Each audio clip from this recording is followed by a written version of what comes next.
तो आज जो है हम लोग पढ़ने वाले हैं क्लास 12 का पहला चैप्टर है स्थिर वैद्युतिकी। और उसका पहला इकाई है, यूनिट 1 है स्थिर वैद्युतिकी, और उसका नाम है पहले चैप्टर का वैद्युत आवेश तथा क्षेत्र। ठीक। तो इसके अंदर जो हम लोग एक सवाल लिख के रखे हैं, इस सवाल को हम लोग लगाएंगे। पहले सवाल करेंगे। लिखा है दो गोलों गोलों के आवेश क्रमशः इतना तथा इतना है। इन्हें 30 सेंटीमीटर की दूरी पर वायु में रखा गया है। उनके बीच कार्यरत गुलामीय बल का परिकलन कीजिए। ठीक। तो ये तो चलो हुआ सवाल, इसको हम लोग सॉल्व कर लेंगे फार्मूला लगा के। लेकिन बहुत से स्टूडेंट हैं जिनको ये भी नहीं पता होगा कि वैद्युत आवेश क्या है, वैद्युत क्षेत्र क्या है, ठीक, और स्थिर वैद्युतिकी है क्या चीज। तो हम लोग सबसे पहले इसके अंदर समझेंगे कि वैद्युत आवेश और क्षेत्र क्या है। ठीक। आवेश कब बनता है या आवेश होता क्या है, ठीक, उसको हम लोग समझेंगे पहले। तो तो जो है आवेश एक तरह का, समझ लो आवेश कुछ ऐसा है कि हमारे पास एक मटेरियल है, जैसे सोडियम है, मान लो एक धातु है सोडियम। अगर जो ये अपने अंदर से एक इलेक्ट्रॉन निकाल दे बाहर, ठीक, तो इसके ऊपर प्लस चार्ज आ जाता है और ए बन जाता है, एक इलेक्ट्रॉन इसे निकाल देता है। तो अब ये जो सोडियम है ना, ये हुआ, ये आवेशित हुआ, मतलब ये आवेशित हो गया है। अब इसके पास कुछ आवेश है, तो ये क्या कर सकता है, किसी चीज को अपनी तरफ खींच सकता है, या किसी भी वस्तु को अपनी तरफ खींच सकता है, या उसको पुश कर सकता है, या रिपल्स कर सकता है, या ढकेल सकता है। ठीक। तो ठीक। तो आवेश आवेश ऐसे ही बनता है। ठीक। किसी भी वस्तु के ऊपर कोई भी चार्ज आ जाए, प्लस या माइनस, तो इससे वो आवेशित हो जाता है।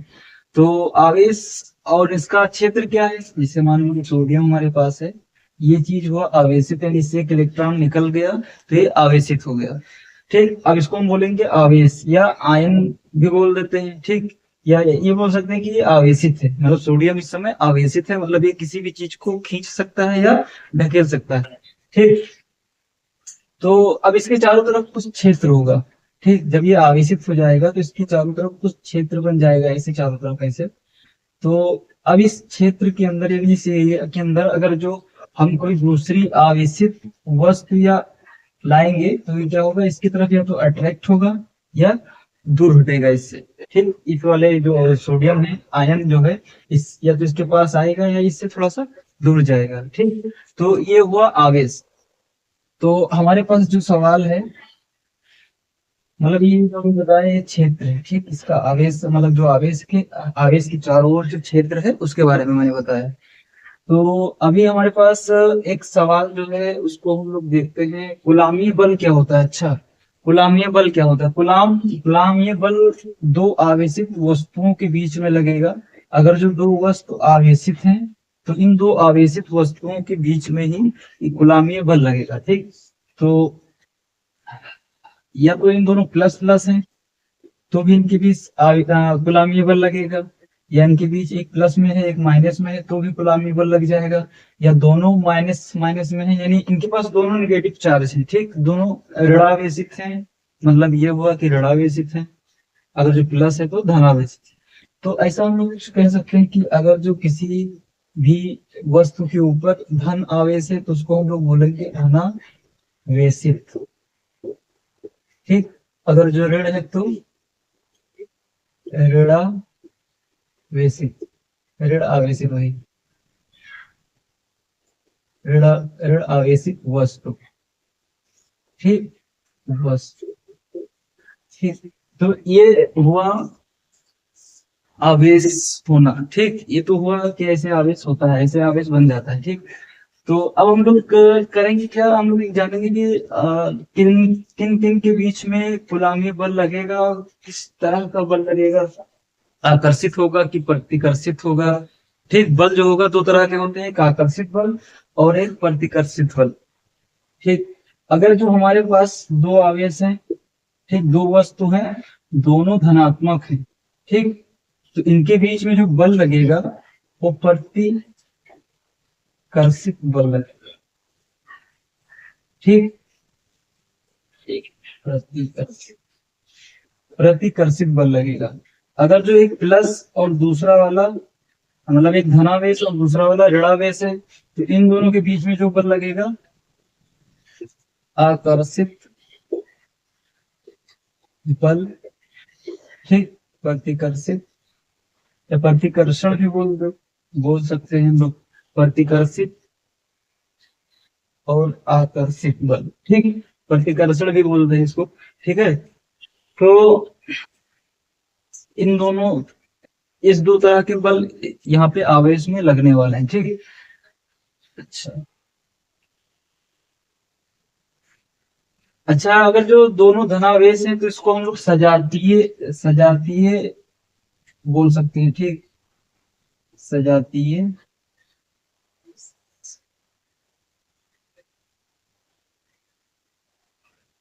और विजातीय। अगर जो दो, एक धनावेश एक ऋणावेश है तो उसको बोल दिया जाएगा विजातीय वस्तु या विजातीय आवेश, ठीक। ऐसे सजातीय आवेश, विजातीय आवेश, दो तरह के आवेश होते हैं। अगर जो दोनों धनात्मक आवेश हैं तो सजातीय आवेश, एक धनात्मक एक ऋणात्मक है तो विजातीय आवेश। अगर जो दोनों आवेश ऋण ऋण है यानी ऋणात्मक है तो भी इनके बीच में प्रतिकर्षण बल और सजातीय आवेश बोला जाएगा, ठीक है। और एक ऋण और दूसरा धनात्मक है तो इनको भी विजातीय आवेश बोला जाएगा, और इनके बीच में जो बल लगेगा वो होगा आकर्षित बल, यानी एक दूसरे को अपनी तरफ खींच लेंगे। आकर्षित बल मतलब दोनों एक दूसरे को अपनी तरफ खींच लेंगे, प्रतिकर्षित बल मतलब एक दूसरे को दूर कर देंगे, दूर हटाएंगे, ठीक। चलो ठीक है।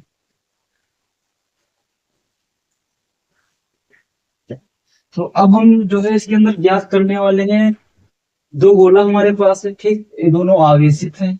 अब कौन सा आवेशित है, धन आवेशित है या ऋण आवेशित है, हमें नहीं पता है, ठीक, सवाल में जो है नहीं दिया गया है। तो मान लो ये है Q1, ठीक, इसके ऊपर जो आवेश है Q2 है, तो Q1 बराबर कितना, पहला वाला आवेश पहला गोला ये है Q1, दूसरा गोला है Q2, लेकिन इनका जो आवेश है Q2 है। Q1 की वैल्यू है 2 × 10⁻⁷ कूलम, और Q2 की जो वैल्यू है 3 × 10⁻⁷ कूलम, ठीक। इन दोनों के ऊपर आवेश हुआ। अब ये दोनों गोले जो है एक दूसरे से कितने में है, यानी इसको हम R से भी लिख सकते हैं और D से भी, R से भी लिख सकते हैं, चाहे तो हम D से भी लिख दे, या 10 से लिख दे, 30 सेंटीमीटर, ठीक। इनके बीच में हमको कूलामीय बल ज्ञात करना है। कूलामीय बल इसलिए बोला जाता है कि इस बल की जो खोज है कूलाम ने की थी, इसलिए इसको कूलामीय बल बोलते हैं, ठीक। तो कूलामी सेंट्रिफ्यूगल का परिभाषा हम लोग नेक्स्ट लेक्चर में देखेंगे, और भी वैद्युत आवेश तथा क्षेत्र को और थोड़ा क्लियर करेंगे नेक्स्ट चैप्टर, मतलब नेक्स्ट लेक्चर में, ठीक। तो सबसे पहले हम लोग लगाते हैं, इस सवाल को सॉल्व करते हैं। तो हमको देखो पता है Q1 का मान कितना है, यहाँ पे Q1 equal to 2 × 10⁻⁷ coulomb, Q2 equal to 3 × 10⁻⁷ coulomb. इन दोनों के बीच की जो दूरी है 30 सेंटीमीटर है, हमको इसको बदलना रहेगा मीटर में, ठीक। तो हम लोग ऐसा कुछ करेंगे कि R इक्वल टू 30 सेंटीमीटर, और इसको मीटर में बदलेंगे तो क्या करेंगे ना, सेंटीमीटर को मीटर में बदलने के लिए 100 से भाग करा जाता है, ठीक। तो यहाँ पे इसको 100 से इसे भाग कर देंगे, ठीक। तो एक जीरो से एक जीरो कटेगा, और 3 को 10 से भाग करेंगे तो 0.3 आ जाएगा। अगर जो किसी को नहीं पता चलता कि 0.3 कैसे आता है, तो ऐसे 3 लिखेंगे, इधर 10, अभी 3 छोटा है 10 से, तो यहाँ पे 0 लिख के दशमलव लगाएंगे, एक 0 बढ़ा देंगे, 3 दाम 3, ऐसे ऐसे वो निकाल सकता है, ठीक। तो 0.3 मीटर ये आ जाता है। अब हमको R पता चल गया। अब कूलाम, अगर जो दो वस्तु हवा में रखे होते हैं तो उनके बीच में जो कूलामीय बल लगता है उसका सूत्र यहाँ पे है, हम लोग लिखेंगे कूलाम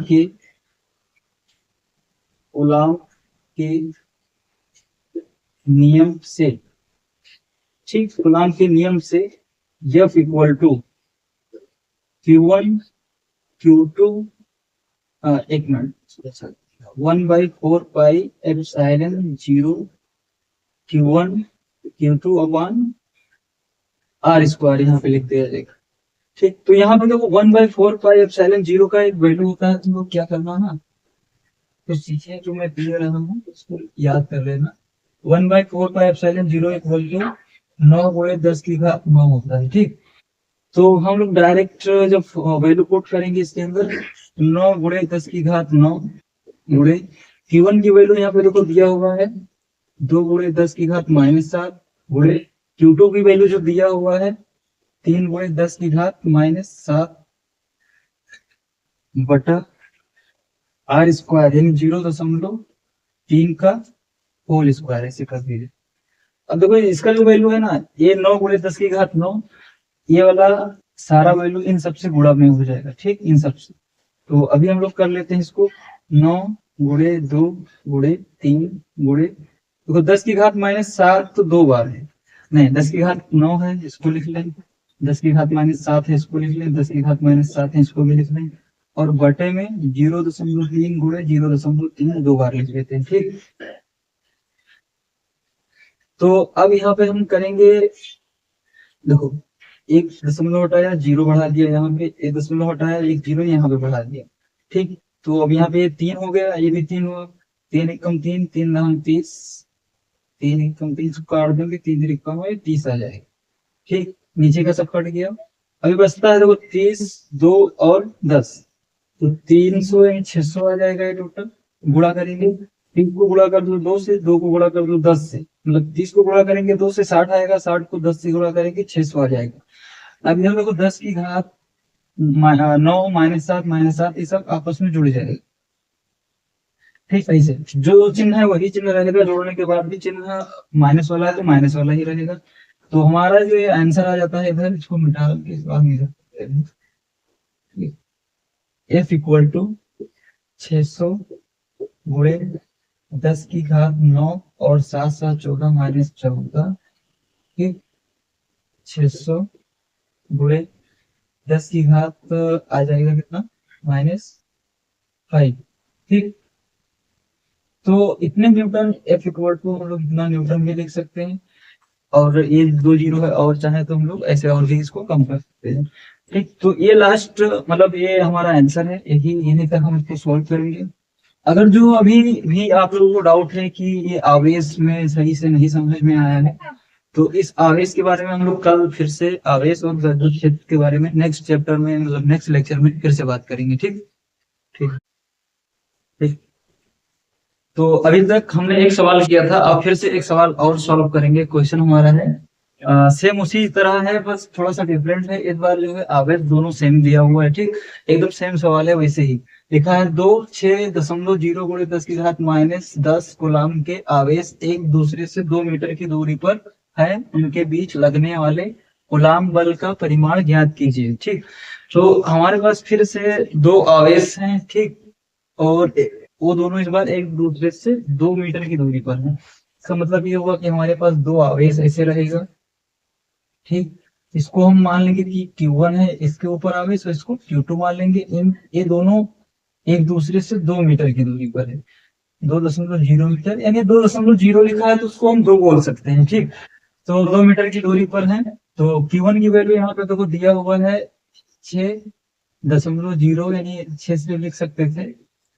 अच्छा, दोनों आवेश इस बार बराबर है, लिखा है 2, 6.0 × 10⁻10 की आवेश, मतलब 2 है, ये 6.0 2 आवेश है, दोनों पे बराबर है। और Q2 भी इतना ही हो जाएगा, 6.0 × 10⁻10 कूलाम, ठीक। ये दोनों बराबर रहेंगे, ठीक, क्योंकि ये दोनों लिखा हुआ है पहले से ही, आप लोग समझ गए होंगे, ठीक।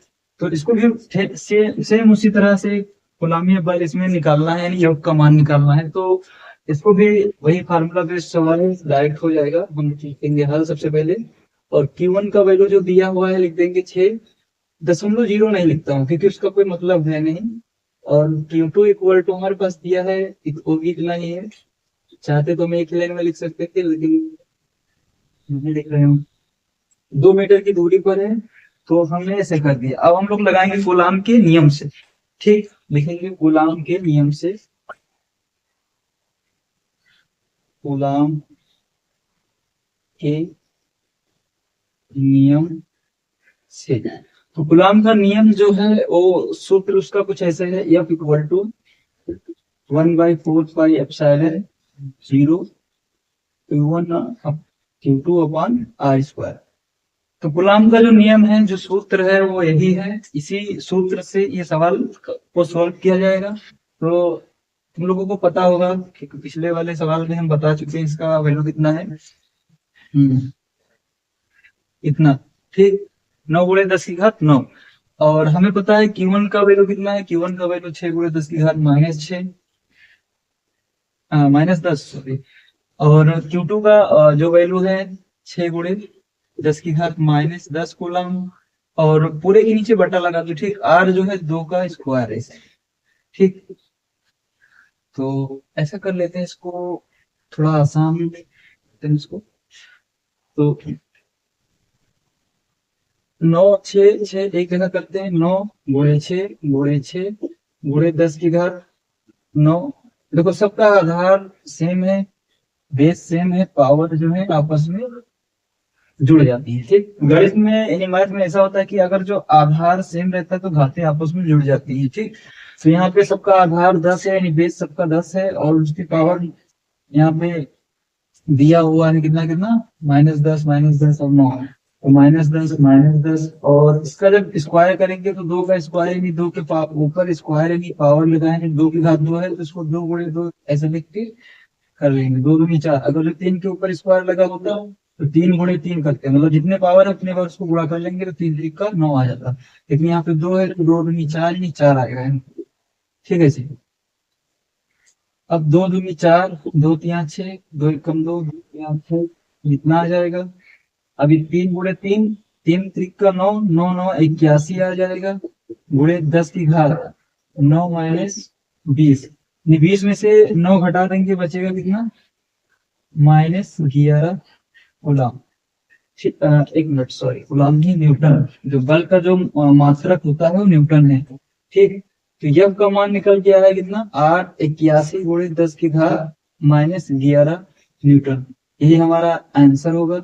ये सबसे बेसिक सवाल है कूलम के सूत्र पर, और इससे भी काफी टफ टफ सवाल होते हैं, तो हम लोग बेसिक से एडवांस की तरफ जाएंगे, फिलहाल बेसिक सॉल्व करेंगे, ठीक। तो हमारा